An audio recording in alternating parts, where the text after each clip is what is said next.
Dando continuidade à discussão dos postulados da mecânica quântica, hoje nós vamos discutir o conceito de função de onda quântica.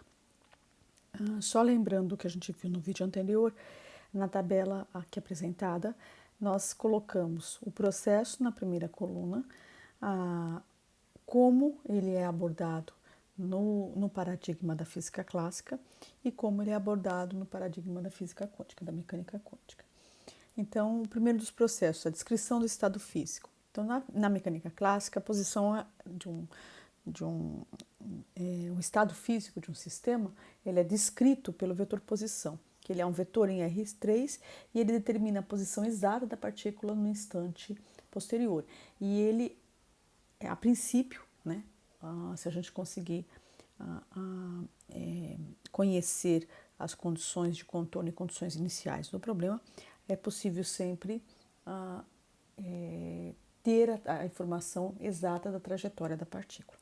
Na mecânica quântica, por outro lado, a informação a respeito do estado do objeto quântico é descrita por um ket, por um vetor no espaço de Hilbert, e esse vetor está associado com a probabilidade de encontrar a partícula numa certa posição no intervalo t. E essa é a máxima informação que a gente consegue obter na mecânica quântica para objetos quânticos.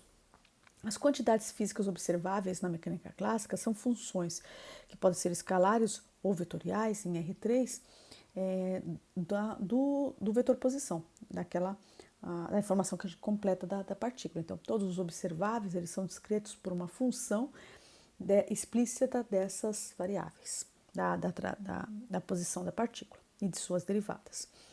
Na mecânica quântica, as quantidades físicas observáveis são operadores lineares hermitianos que atuam nos elementos do espaço de Hilbert do sistema, né? Levando um elemento do espaço de Hilbert a outro elemento do espaço de Hilbert. As grandezas, as medidas, né, das quantidades físicas, elas têm características diferentes na física clássica e na física quântica, né? Respeitando as condições iniciais na mecânica clássica, qualquer valor é possível dentro do limite de preparação do sistema, e na mecânica quântica os valores possíveis são os autovalores do operador que representa a quantidade física medida. O resultado é único na mecânica clássica, que a gente chama de previsão determinística, né? As variações que você tem em relação ao valor observado são as imprecisões do teu aparato experimental, alguma coisa que você pode ir ajustando e no sistema, de tal forma que no sistema ideal você tenha certeza do resultado. Na mecânica quântica, não. Você tem o que a gente fala que é a previsão probabilística, né? A informação que você tem é dada por uma função densidade de probabilidade. O efeito da medida, né, na mecânica clássica, o processo de medida não altera o estado, e na mecânica quântica, o processo de medida afeta o estado. Uma maneira de entender isso heuristicamente é que todo processo de medida envolve algum tipo de interação, né? Então, por exemplo, para a gente enxergar alguém na nossa frente, você precisa que a luz, da maneira mais simples, né, que a luz bata, chegue até a pessoa e venha até nós. Então, uma maneira de entender isso é que, por exemplo, né, na interação a luz é composta por fótons, então é como se você, da interação com o fóton com a pessoa, né, de alguma forma, ocorre uma reflexão desse fóton, um desvio na trajetória dessa radiação e a luz chega até a gente. Então, se você quiser, de maneira simplista, pensar que essa radiação eletromagnética é composta de partículas, a dimensão dessas partículas é infinitamente inferior à dimensão do objeto que a gente está olhando, a pessoa na nossa frente. Então, o fato de você, entre aspas, jogar o fóton na pessoa para poder observar da interação do fóton com a pessoa, as características da pessoa, posição, velocidade e tudo mais, não afetam a posição da pessoa. Quando você vai na física quântica, para a mecânica quântica, por outro lado, os objetos eles têm dimensões parecidas aos objetos quânticos. Então, a maneira que você enxerga um objeto quântico não muda. Você joga algum feixe de algum outro tipo de objeto quântico, por exemplo, feixe de radiação eletromagnética, para observar, ou seja, algum fóton para observar a interação do fóton com o objeto quântico e dizer o que existe ali, as propriedades do que estava ali. Só que quando as dimensões desses objetos começam a ficar mais próximas, né, o processo de medida em si afeta. Não tem como não afetar o resultado. Então é como se para eu poder observar uma pessoa na nossa frente, eu jogasse, né? Se eu vou observar o Joaquim, eu jogo o João em cima dele e da interação dos dois eu observo e digo, então o João estava parado, né? Então, é claro que o próprio processo de medida interfere com o sistema em si, né? Quando vocês têm as dimensões próximas, que é o que acontece no contexto da mecânica quântica. E isso não é um problema de imprecisão do aparato de medida, é uma característica intrínseca da mecânica quântica. Claro que a explicação que eu dou é uma explicação, digamos, heurística, né? Mas ela traz um pouco do que realmente acontece quando você vai para a escala microscópica e tenta observar, fazer medições na escala microscópica, né? A evolução temporal na mecânica clássica é dada pela segunda lei de Newton e na mecânica quântica a evolução temporal é dada pela equação de Schrödinger. O objetivo, então, tanto na mecânica clássica quanto na mecânica quântica, você delimita as condições iniciais do teu problema e as condições de contorno. Isso vai aparecer quando você prepara o teu sistema e você vai representar isso dentro da tua equação de movimento. Você matematicamente resolve essa equação de movimento por meio de integrações, né? Nos dois casos nós temos equações diferenciais e a integração dessas equações diferenciais te fornece a máxima informação do sistema. No caso da física clássica, a trajetória você obtém por duas integrações e no caso da física quântica, a função de onda, que carrega toda a informação, uma vez que o quadrado dela dá a probabilidade de encontrar a partícula em uma certa posição do espaço. E o que é, né, a função de onda quântica? Né? A gente está falando de Ket o tempo todo, né? O que é a função de onda quântica? Então, por enquanto, a gente estava abordando o contexto de vetor de estado, né? Um objeto quântico clássico. Então, se você quiser fazer uma analogia com a física clássica, estudar a física quântica olhando para o vetor de estado é a mesma coisa que estudar forças olhando para a representação geométrica do vetor no espaço tridimensional. Então, isso aqui, né, é trabalhar com o Ket, o vetor de estado em si, é trabalhar com a representação geométrica do vetor. Só que agora a gente está falando de um espaço vetorial de dimensão infinita. Então, eu não vou desenhar essa representação geométrica.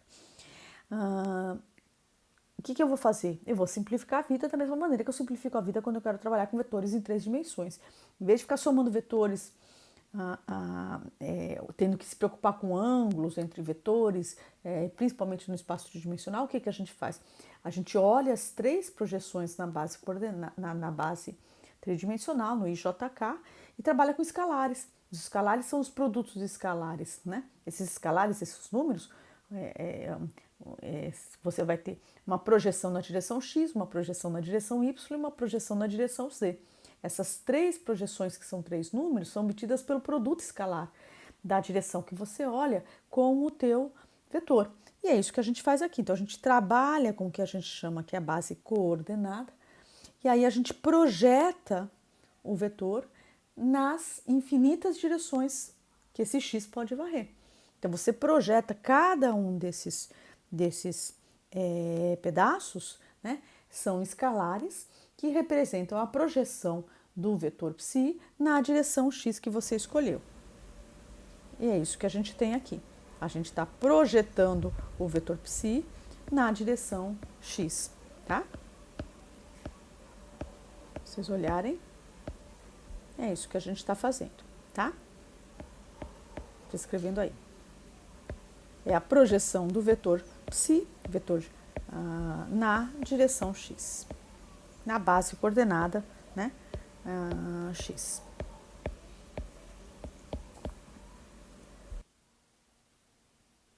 Né?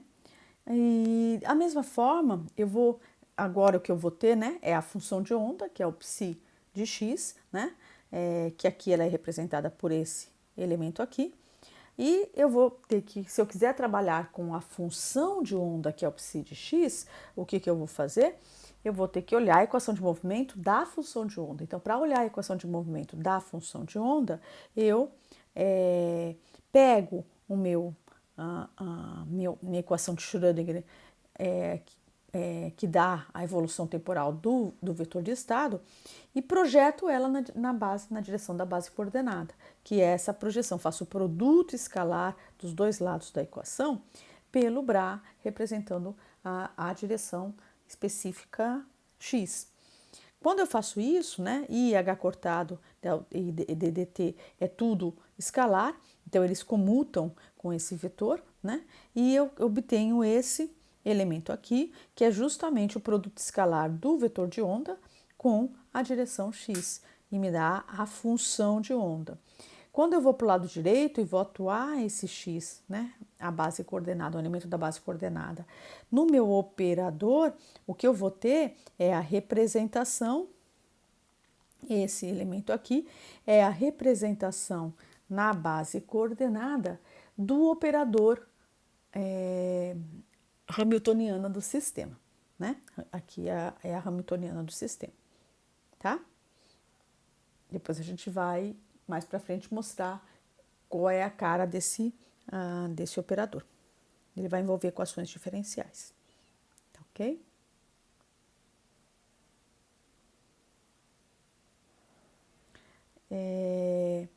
Agora, o que significa essa função de onda? Qual é a informação, né? A gente está falando matematicamente essa construção com base no espaço vetorial, depois fez a projeção da base, então matematicamente a gente entendeu. Mas como que a gente vai pensar o que é essa função de onda? Novamente, o objetivo da gente nessa discussão, nesse momento, não é discutir as interpretações da mecânica quântica. Então, a gente vai apresentar a versão, uma discussão que é a mais aceita, mas cabe ainda tem muita discussão, existe muita discussão a respeito da realidade do CAT, né, dos estados antes do processo de medida, e isso vão dando as diferentes interpretações da mecânica quântica, tá? Que a gente vai tentar ser objetivo e utilizar a interpretação mais aceita, né, na comunidade científica, tá? Então, para tentar entender o que é essa função de onda quântica, a gente vai partir de uma ideia inicial, que foi quando, nos primórdios da construção da mecânica quântica, essa discussão era muito intensa, né? Então, a ideia inicial proposta por de Broglie é a ideia de onda de matéria, né? Então, de onde vinha isso, né? Já se tinha o comportamento do fóton, né? Que ora se comportava como partícula e ora se comportava como onda. Você tinha a discussão, né, do espectro do átomo de hidrogênio, né? E aí, por que o elétron em certas camadas não irradiava? Então, você traz a discussão da quantização do momento angular, né? E aí você associa ao elétron uma característica ondulatória, né? Da mesma forma que você associa à radiação eletromagnética uma característica de partícula, né? E as relações eram estas, né? A relação entre o momento linear P, né, com o comprimento de onda, né, e a relação ou a relação de energia com a frequência. E essa relação entre onda, que eu escrevi em vermelho, em roxo, e partícula, que está em vermelho, né, ela é mediada por uma constante que é a constante de Planck, né? Então, essas ideias já tinham, mas aí, né, associar com a matéria uma onda, né? Que onda é essa? Né? E o de Broglie usa o termo onda de matéria, e é o que a gente hoje trata como sendo a função de onda, né? Que é o que a gente está acostumado. Para entender isso melhor o que é essa onda, né? Então a gente vem para a hipótese de de Broglie. Então, as relações entre o comportamento corpuscular e ondulatório observados na radiação eletromagnética valem para toda a matéria. Essa é a hipótese de de Broglie. Então, ele associa com a matéria um comportamento ondulatório, da mesma forma que você associa com a radiação eletromagnética um comportamento corpuscular, né? Nesse sentido, toda a matéria, o elétron, o próton, o que a gente pensar que tem a matéria, ele pode ser representado na mecânica quântica por uma onda. Então, para fazer dar esse comportamento de onda a toda a matéria, você associa uma onda a ela, né? Ou a onda de matéria, nos primórdios se chamava assim, ou a função de onda. Mas o que é isso? Né? O que está ondulando aí? Qual é a informação que essa função de onda traz? Né? E é um pouco disso que a gente vai discutir. Para tentar entender um pouco melhor isso, né, a gente falou um pouco na aula passada sobre as probabilidades, né, o que é densidade e probabilidade. A informação que a função de onda que o CAT traz está associado com a probabilidade de encontrar uma partícula de uma certa. Se você prepara o sistema de uma certa forma e olha algum observável, e essa função de onda está associada com a probabilidade de obter certas medidas na observação de um na medida de um observável na mecânica quântica, né? Então, para lembrar, vale a pena a gente voltar um pouquinho atrás, né? E falar do que é uma função de onda no contexto clássico, né? Então, no contexto clássico, o que eu chamo de função de onda? É uma função que descreve a oscilação que a gente está olhando, né? Então, por exemplo, quando eu pego uma onda mecânica, que a gente tinha feito, já discutido antes, esses dois vídeos foram apresentados antes, né? Quando eu pego uma onda mecânica, eu tenho a onda oscilando, e aí eu coloco o eixo X e o eixo Y. O eixo X, né, é o meu índice, né, contínuo, variável que mede ponto a ponto o que eu quero olhar de oscilação, e o eixo Y me dá a oscilação que eu estou olhando no ponto a ponto. Então, y de x e t é uma função, né, que descreve o deslocamento dessa corda nesse caso. E a gente pode também falar de onda eletromagnética, né? Então, a onda eletromagnética, a gente sabe que são as oscilações do campo elétrico e do campo magnético. Então, você pode aqui pegar pontos no espaço, né, e representar a variação do campo elétrico e do campo magnético nesse ponto do espaço devido à oscilação dessa partícula. E essa informação é o que vai estar representada nessas funções que classicamente a gente chama como sendo funções de onda, né? De um sistema clássico.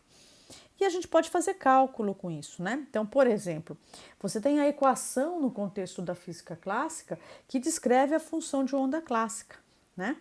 E ela envolve, se a gente pegar para cada sistema físico, uma corda, onda de pressão no caso do som, onda eletromagnética, você tem uma função de onda que descreve o deslocamento que a gente está observando, e em uma dimensão, essa função tem que satisfazer essa equação. Caso a caso, você demonstra isso. Você fazendo relações, medindo as forças de tensão na corda, nas diferentes direções, você mostra que isso é verdade quando a gente trata de uma corda aplicando as leis de Newton. No caso eletromagnético, você vai obter a equação de onda que rege a radiação eletromagnética estudando as equações de Maxwell, por exemplo, no vácuo. E aí você obtém que a velocidade da luz é c. Mas a cara da função que descreve a onda é sempre essa. E vocês vão ver que na mecânica quântica também vai ter uma equação parecida, que é a equação de Schrödinger, né? Alguns pontos interessantes que vão mais para frente estar associados com o conceito de probabilidade, ou densidade e probabilidade, são os conceitos da energia, né? Se você quer descobrir num certo volume a energia, você olha, ela está associada, você consegue demonstrar utilizando as equações de movimento de cada tipo de sistema físico, você consegue demonstrar que a energia, num certo volume, ela é proporcional ao quadrado do campo elétrico. Você também consegue mostrar, num experimento, por exemplo, de dupla fenda. Depois eu vou passar uns vídeos do professor Jorge Sá, que estão muito bons, né? Eu fiz uma playlist no canal. Se vocês pegarem todos os vídeos, ele abre muita conta ali. A gente não vai estar abordando todas elas, mas elas são importantes para a gente ver como que a gente chega nesses valores. Mas objetivamente ele faz, utilizando um experimento de dupla fenda, ele observa o padrão de interferência formado no anteparo e ele mostra, né, que a probabilidade, né, de encontrar se você estiver fazendo com baixa intensidade, você vai estar chegando ponto a ponto, lá como o interferômetro de Mach-Zehnder, né? Fótons chegando individualmente ali. Ou se você está no regime de clássico, né? Você observa um padrão de interferência no anteparo, né? Que pode ser representado, eu estou colocando só numa direção X aqui por simplificar, né? Mas a gente podia olhar o anteparo X e Y, né? Mas você observa que a probabilidade, né, de observar os pontos de máximo e mínimo no anteparo, ela é proporcional à amplitude da função de onda ao quadrado. Então aqui a gente já começa, né, a reconhecer, né, que essa função de onda ao quadrado, ela de alguma forma está associada à probabilidade, ela carrega informação sobre a probabilidade de encontro, no caso a radiação eletromagnética, de encontrar os fótons chegando nas diferentes posições do anteparo, né? Então isso não é uma demonstração geral que vale para qualquer observável, mas é um indicativo de que a gente está indo na direção certa. Então, o que a gente tem, né?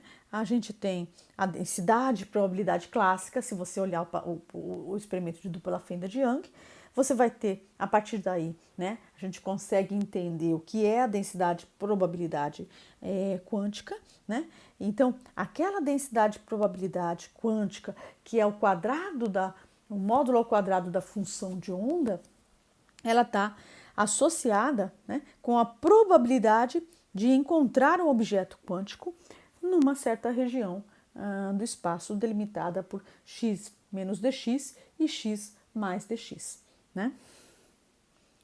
Veja que a gente não está provando isso no caso mais geral, a gente está associando com o que a gente conhece de física clássica, nesse caso dá para ser feito, né? Ok, então o que eu queria até esse momento, a gente encerra esse tópico, né, com esses dois vídeos, é apresentar uma discussão mais qualitativa dos postulados da mecânica quântica, né? Novamente é o meu livro, mas além disso é uma playlist que está lá no meu canal do YouTube, de um curso do professor Jorge Sá, de física moderna. São 8 vídeos ali, tem muita conta, mas a conta ela embasa essa discussão conceitual que eu apresentei para vocês aqui, tá ok? Vale a pena dar uma olhada.